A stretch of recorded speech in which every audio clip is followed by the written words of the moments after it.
नमस्कार दोस्तों, मैं नितिन स्वागत करता हूं आपका इकोनॉमिक्स एक्सचेंज पर, जहां हम आज बात करेंगे जीडीपी डिफ्लेटर की। जीडीपी डिफ्लेटर ये बेसिकली इसका यूज़ होता है इन्फ्लेशन को मेजर करने के लिए। GDP deflator is use to measure inflation.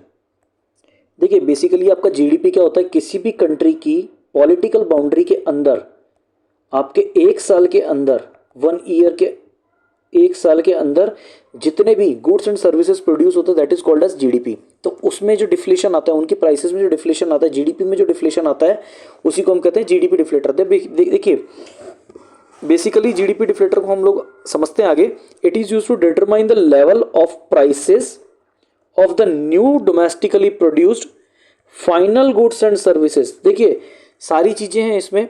Level of prices, आपका जो प्राइस कितनी इंक्रीज हो रही है कितनी डिक्रीज हो रही है, वो न्यू डोमेस्टिकली प्रोड्यूस्ड फाइनल, आगे जिसमें कोई भी वैल्यू ऐड ना हो सके, कोई भी वैल्यू एडिशन आगे ना हो सके, that is called as final goods and services in a country.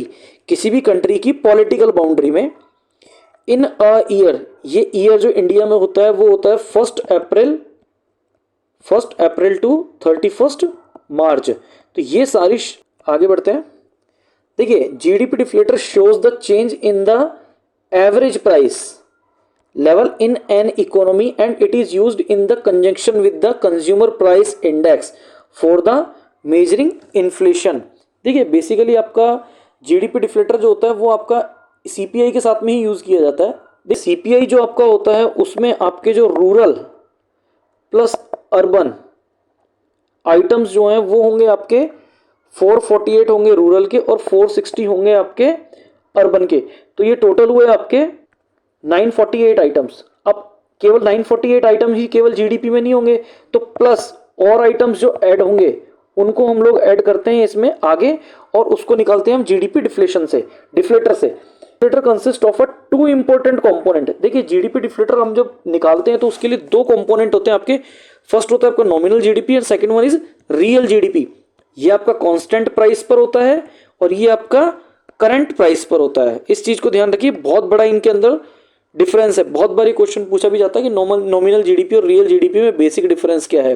ठीक है, ये आपका होता है करंट प्राइस पर, ये होता है आपका कांस्टेंट प्राइस पर, ये होता है आपका बेस ईयर पर, ये होता है आपका करंट ईयर पर। इसके बारे में और आगे समझते हैं, आगे बढ़ते हैं इसमें।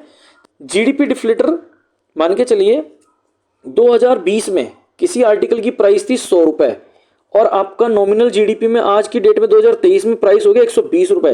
तो आपका 20 रुपीज, 100 रुपए के ऊपर जाने के बाद जो आपका प्राइस में जो चेंजेस आते हैं दैट इज जीडीपी डिफ्लेटर। उतना आपकी एक एग्जांपल से समझते हैं।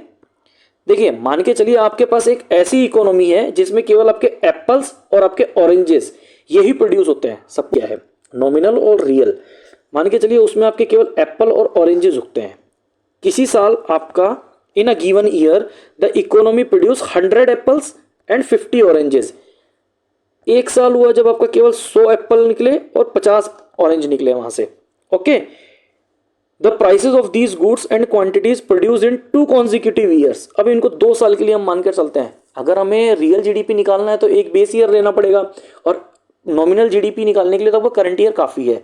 ओके, तो ईयर 1 में देखिए आपके एप्पल की जो प्राइस है, सॉरी एप्पल जो है वो है आपके 100, इसको आप इसके सिंबल को हटा दीजिए, 100 एप्पल्स और एक एप्पल की प्राइस होगी 1 रुपए।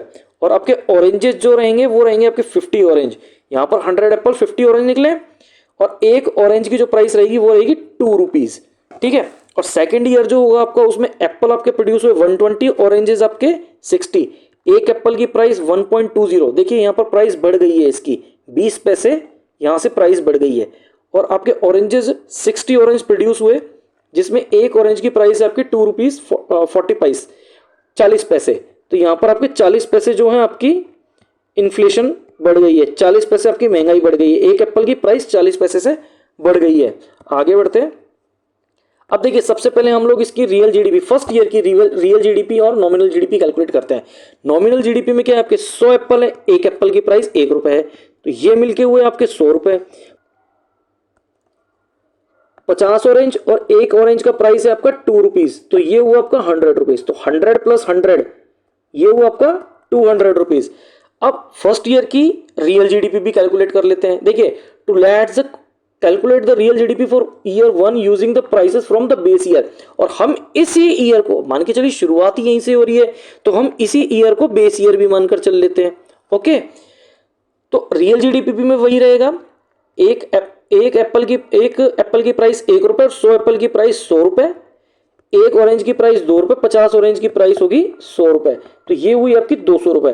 तो यहां पर आपकी नॉमिनल जीडीपी और रियल जीडीपी सेम हो गई, because we are using year 1 as the base year. देखिए, एक कॉन्सेप्ट होता है, बहुत बार एग्जाम्स में क्वेश्चन भी पूछा जाता है कि आपकी रियल जीडीपी और नॉमिनल जीडीपी ये दोनों किस कंडीशन में इक्वल हो सकती हैं, ये दोनों किस कंडीशन में इक्वल हो सकती हैं। देखिए, या तो इन दोनों का बेस ईयर सेम हो, या तो ये हो सकता है कि मान के चलिए जैसे 2011-12 जो है हमारा जीडीपी का बेस ईयर है, सीपीआई का बेस ईयर है, हम वहां से इन्फ्लेशन कैलकुलेट करते हैं, तो ये हमारा बेस ईयर हो गया।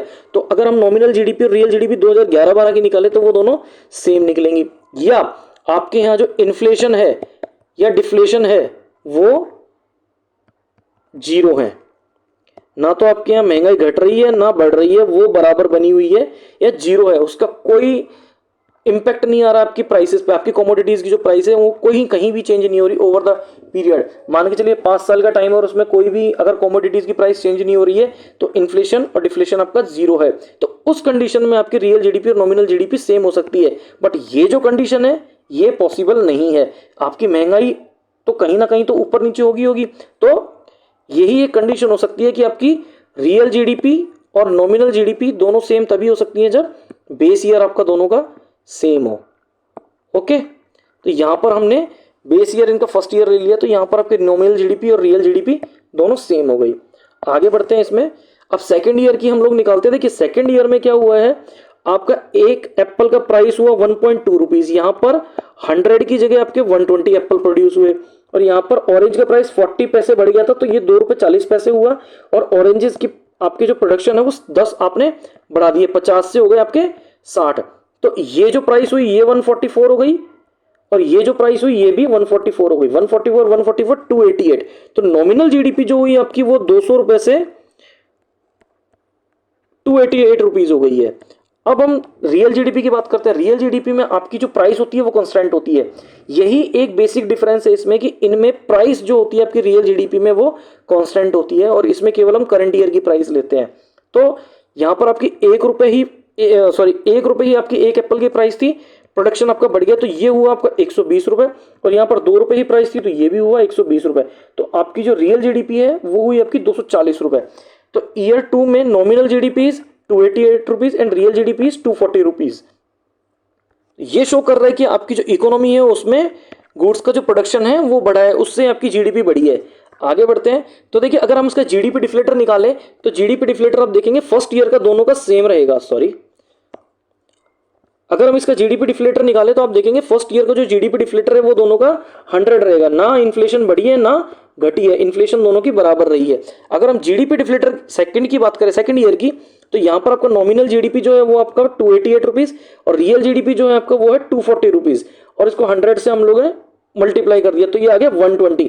अब 100 से ऊपर जितना भी जाता जाएगा आपका 101, 102 या फिर and so on up to जहां तक भी जा सकती है, जितनी भी महंगाई बढ़ सकती है, तो ये 120 आया, तो मतलब आपकी जो इन्फ्लेशन है वो 20% बढ़ गई है। ओके, तो ये देखिए, the GDP deflator is 100 which means that nominal GDP and real GDP are the same because it is the base year. या तो बेस ईयर होगा या फिर आपकी इन्फ्लेशन बढ़ेगी नहीं, इसी वजह से आपकी जो नॉमिनल जीडीपी और रियल जीडीपी इक्वल हो सकती है। But the GDP deflator is 120 indicating the price have been increased by 20%। 100 रुपए के सामने 120 होगा तो आपके 20% जो है आपकी प्राइसेस बढ़ जाएंगी बेस ईयर से, अगर हम लोग कंपैरिजन करेंगे तो बेसिकली जीडीपी डिफ्लेटर जो होता है आपका वो आपका दो कॉन्सिक्यूटिव जो ईयर होते हैं या फिर आपके दो कोई भी ईयर्स होते हैं बेस ईयर से कंपेयर करके इन्फ्लेशन आपकी बताते हैं, और नॉमिनल जीडीपी कितनी आपकी नॉमिनल जीडीपी में प्राइस कितनी बढ़ रही है और आपके प्रोडक्शन ग्रोथ कितनी बढ़ रही है वो हमें